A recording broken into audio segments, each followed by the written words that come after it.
कारण मी स्पष्ट आणि परखड बोलणारा माणूस आहे.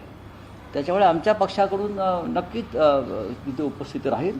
पण आम्ही सांगतो की जे निर्णय सरकार घेईल त्या निर्णयाला आमची सहमती असेल. जे निर्णय या काळामध्ये, संकटाच्या काळामध्ये सरकार घेणार आहे किंवा घेऊ इच्छिते, त्याला एक राष्ट्र म्हणून आमच्या भावना, आमच्या संवेदना या सरकारबरोबर आहे. त्याच्यामध्ये कोणते मतभेद असण्याचं कारण नाही.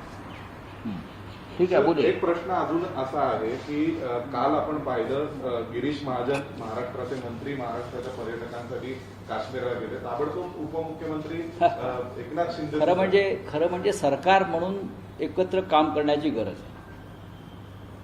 सरकार म्हणून की गिरीश महाजन यांना जर सरकारतर्फे पाठवलं असेल मुख्यमंत्र्यांनी, तर दुसरं कोणी तिकडे जायची तशी गरज नाही. तुम्ही महाराष्ट्रातल्या सरकारमध्ये जे वाद आहेत ते दाखवताय.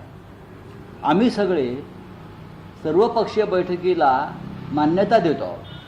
विरोधी पक्ष आणि सरकार आम्ही एक आहोत असं सांगतो आहोत या प्रश्नावर. पण महाराष्ट्रात सरकारमधलेच घटक पक्ष काश्मीरच्या या दुःखद प्रसंगी कुरघोडी आणि श्रेयवादाच्या लढाईमध्ये महाराष्ट्राचं हसं करत आहे. महाराष्ट्रामध्ये 6 लोकांचा मृत्यू झाला आहे. ते डोंबिवलीचे आहेत, डोंबिवली कल्याणचे आहेत, पुण्याचे आहेत, पनवेलचे गृहस्थ आहेत बिचारे. त्यांना आम्ही श्रद्धांजली अर्पण करतो आणि त्यांच्या कुटुंबावर दुःखाचा डोंगर कोसळलेला आहे. काही जखमी तिथे अडकलेत, काही पर्यटक अडकलेले आहेत. सरकार म्हणून तिथे वन विंडो सिस्टीम असायला पाहिजे. कोणीतरी एक माणूस गेला आहे आणि तो हे सगळं हँडल करतो. यापूर्वीसुद्धा आपण हे असं केलेलं आहे. पण मला वाटत नाही की हे जे एकनाथ शिंदे आहेत हे पॅरलल गव्हर्नमेंट चालवत आहेत का, की देवेंद्र फडणवीस मुख्यमंत्री जे आहेत, नेतृत्व करत्या सरकारचं, त्यांचं ऐकायला तयार नाहीत. हे अत्यंत दुर्दैव आहे. निदान अशा प्रसंगात तरी, अशा दुःखद प्रसंगात तरी कोणी अशा प्रकारच्या भूमिका घेऊन आम्ही घेतलेली नाही. आमच्या मनामध्ये काही शंका आणि प्रश्न आहेत, पण आम्ही म्हटलं आहे सरकार जे निर्णय घेईल त्याला आम्ही पाठिंबा देतो. आमच्या मनामध्ये नक्कीच काही शंका आणि प्रश्न आहेत काश्मीरविषयी, राष्ट्राच्या सुरक्षेविषयी, गृहमंत्र्यांच्या क्षमतेविषयी. आम्ही ते प्रश्न उपस्थित करण्याचा प्रयत्न भविष्यात करू. पण ही वेळ ते करण्याची नाही, मतभेद दाखवण्याचे नसून राष्ट्र एक आहे, आम्ही सगळे एक आहोत हे दाखवण्याचे. पण महाराष्ट्राचं चित्र फार वेगळं आहे, ते दुर्दैवी आहे. याच्यावर खरं म्हणजे अमित शहानी वरून दट्टा मारला पाहिजे गृहमंत्र्यांनी.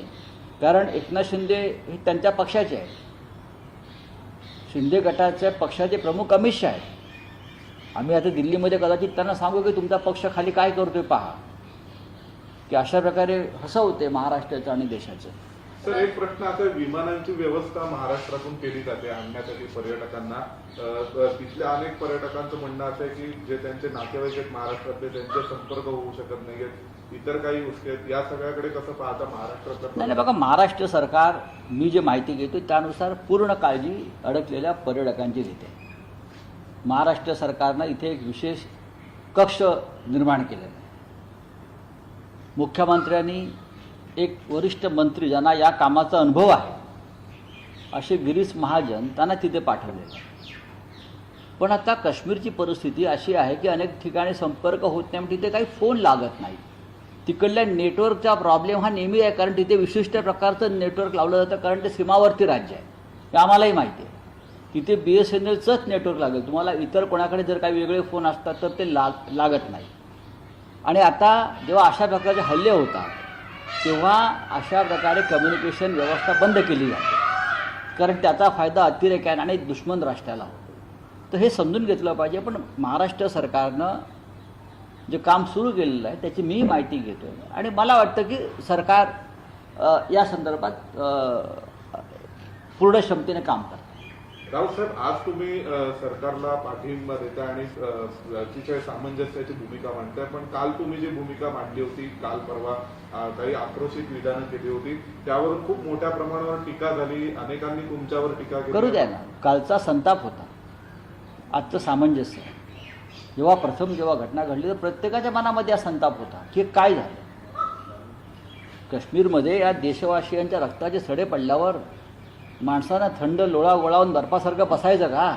संताप तर येणारच, जबाबदारी सरकारचीच आहे. जनतेच्या जीवनमालाचं रक्षण करणं ही सरकारची जबाबदारी नाही. त्याच्यावर आम्ही सरकारला त्या क्षणी प्रश्न विचार, पण त्यानंतर आम्ही सगळ्यांनी जो भूमिका घेतली आहे की सरकारच्या पाठीशी उभं राहिलं पाहिजे. सर, एक प्रश्न अजून असा आहे, काश्मीरचा विषय हा बाळासाहेब ठाकरेंच्या उल्लेखाशिवाय पूर्ण होत नाही. शिवसेनेने खूप महत्वाच्या भूमिका बजावल्या आहेत काश्मीरी पंडितांना आरक्षण देण्यापासून सगळ्याच विषय. आज उद्धव ठाकरेंची शिवसेना म्हणून तुमचं उद्धव ठाकरेंसोबत काही बोलणं नक्कीच झालेलं आहे. आम्ही या सगळ्या घटनेचा निषेध म्हणून जिल्हा स्तरावरती आम्ही निषेध व्यक्त करतो. याच्या पलीकडे आम्ही या क्षणी काही करत नाही, कारण जे करायचं आहे ते सरकारने करायचं. फक्त आमची भूमिका इतकीच आहे, आपली लढाई पाकिस्तानशी आहे, दहशतवाद्यांशी आहे. भारतीय जनता पक्षाच्या संबंधित काही लोक या निमित्तानं महाराष्ट्रात आणि देशामध्ये हिंदू मुसलमानांचा जो विषय, काश्मीरच्या विषयाला जो फोडणी देत आहे तो अत्यंत चुकीचा आहे. काश्मीरमधल्या पर्यटकांना तेथील मुस्लिम बांधवांनी जी मदत केलेली आहे स्थानिकांनी ती विसरता येणार नाही. किंवा कृपा करून माझं भारतीय जनता पक्षाला आव्हान आहे, आमच्या पक्षातर्फे, की हे धंदे बंद करा आणि गांभीर्यानं हा विषय घ्या.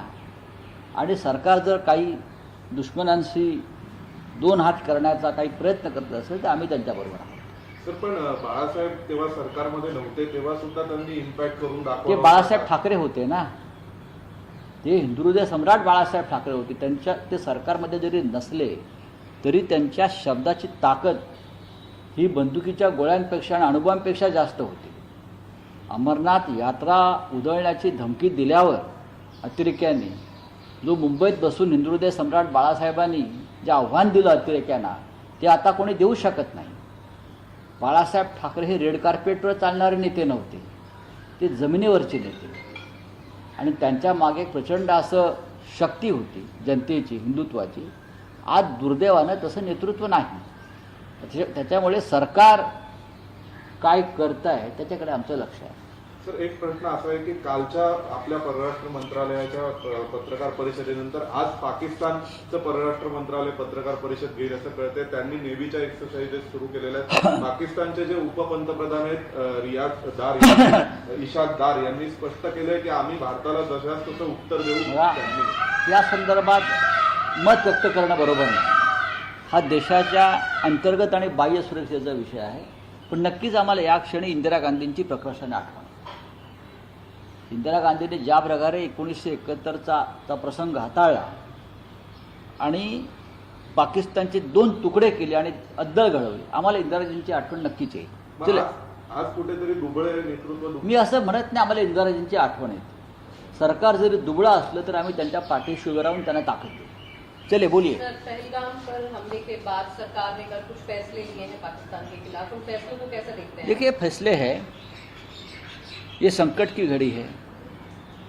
ये सिर्फ कश्मीर में नहीं हमला हुआ है, या कश्मीर में जो टूरिस्ट गए हैं उनके ऊपर नहीं हमला हुआ है, ये देश के ऊपर हमला हुआ है. वहाँ के जो टूरिस्ट है वो पूरे देश से गए हुए टूरिस्ट है, महाराष्ट्र से, गुजरात से, मध्य प्रदेश, पूरे हरियाणा से, यूपी से, सब जगह से वहाँ टूरिस्ट चले गए. उनके ऊपर हमला है. ये देश के ऊपर हमला है, ये हमारे सरकार के ऊपर हमला है.